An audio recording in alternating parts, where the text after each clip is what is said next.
pemimpin bangsa ini gitu. Iya betul Pak. Kita kan nggak mau gitu negara kita jadi bahan hinaan bangsa lain. Oh, saya juga sudah merasa pernah terhina sebelumnya.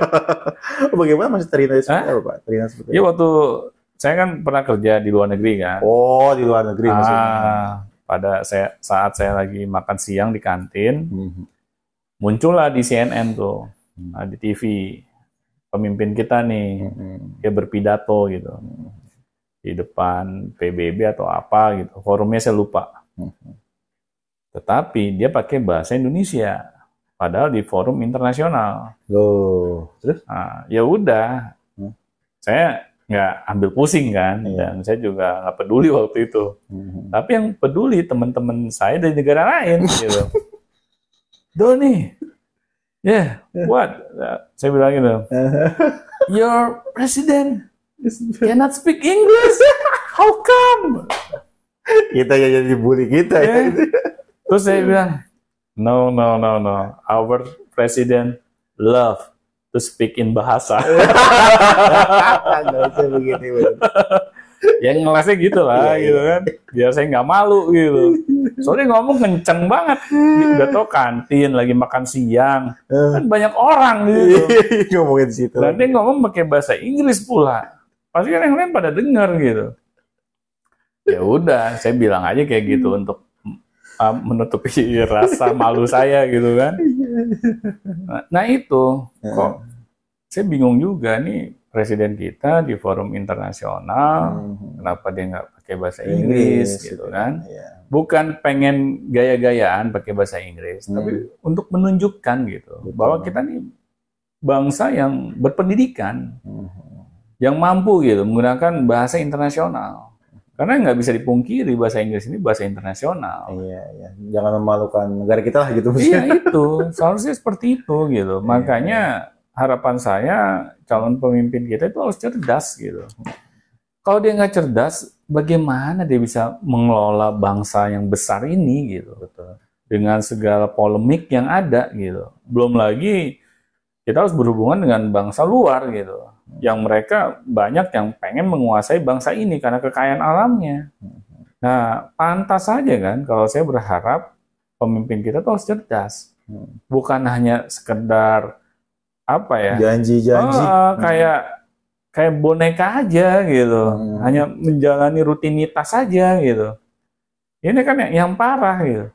Kalau misalnya kita membiarkan pemimpin yang model seperti ini berlarut-larut, ya, saya nggak menghina siapa-siapa ya.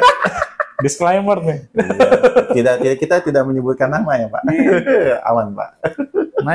Nah maksud saya, kalau bangsa ini mau maju, ya mau nggak mau, kita harus mencari pemimpin yang cerdas. Tapi bukan hanya cerdas intelektualitasnya ya, cerdas juga akhlaknya. Ini harus saling menyatu gitu. Kalau enggak, waduh, sulit gitu. Negara kita ini bisa keluar dari kemiskinan, bisa keluar dari kebodohan. Ya sayang gitu ya. Negara kita ini kan dianugerahi. Iya, sumber daya alam Pak. Yang luar biasa, melimpah. Sumber daya manusia yang luar biasa melimpah juga. Kalau nggak dikelola dengan benar, sulit dong. Negara kita ini bisa maju gitu.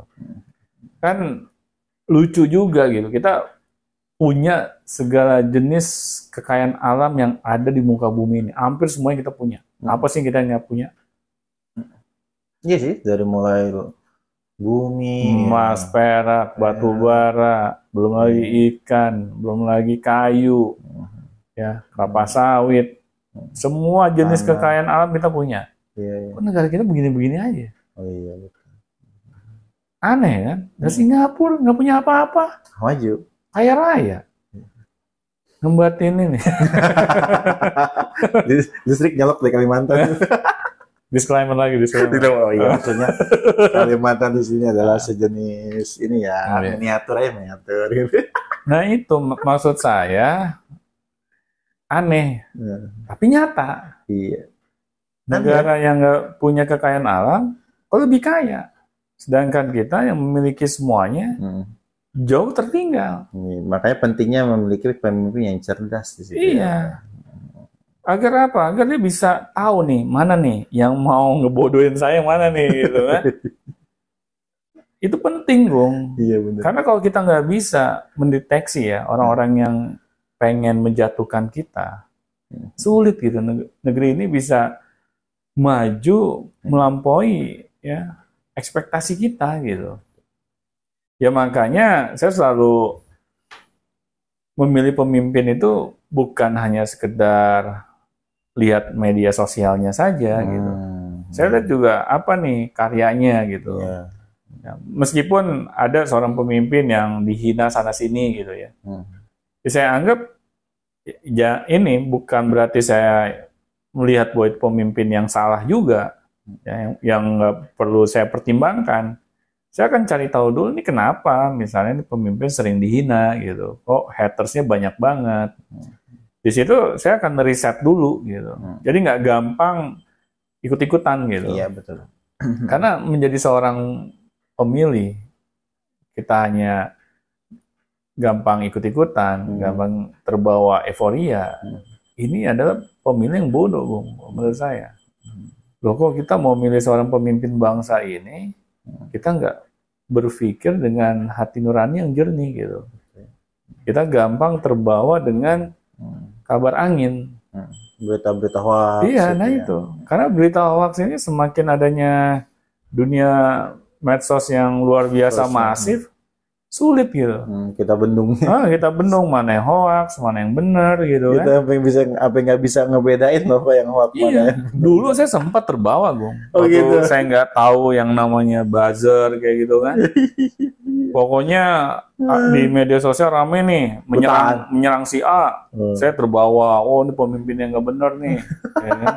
Jadi gampang terbawa karena dulu media itu kan hanya adanya media elektronik kayak televisi gitu kan, radio, terbatas lah. Sekarang kan adanya media sosial, ternyata itu dipakai sama buzzer gitu kan, untuk menyerang individu gitu. Nah ini menjadi masalah kalau kita nggak menjadi pemilih yang cerdas gitu.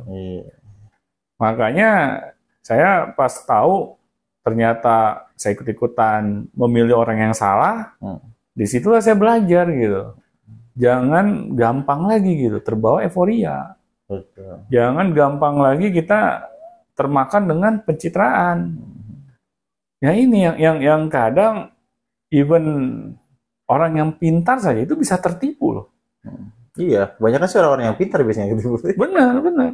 Karena dia melihat sesuatu itu hitam dan putih saja. Ketika ke bawah, wah ini mau begini nih. Iya, benar. Padahal nggak tahu itu gimana. Benar.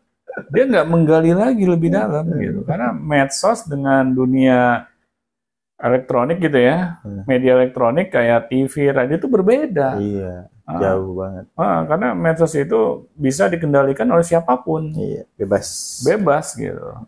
Ya makanya ini sekedar sharing aja, Bung ya. Kita harus menjadi pemilih itu yang berhati nurani. Yang cerdas ya. Hati nurani dulu, Bung, malah. Selain cerdas. Karena yang cerdasnya ketipu. Ya.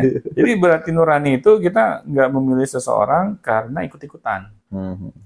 Karena kita terbawa misalnya hoax itu yang dibikin oleh ya orang-orang yang nggak bertanggung jawab gitu. Kita benar-benar menyaring dulu setiap informasi yang masuk. Nah dari situlah kita memilih seseorang yang tepat gitu. Karena nasib bangsa ini, Gung, tergantung oleh para pemilih yang cerdas. Oke, baik. Terima kasih Pak Doni. Sama-sama. Sharing tentang pemilu 2024. Mari kita tunggu dan ikuti dengan cerdas dan berhati nurani ya Pak. Nah, siap.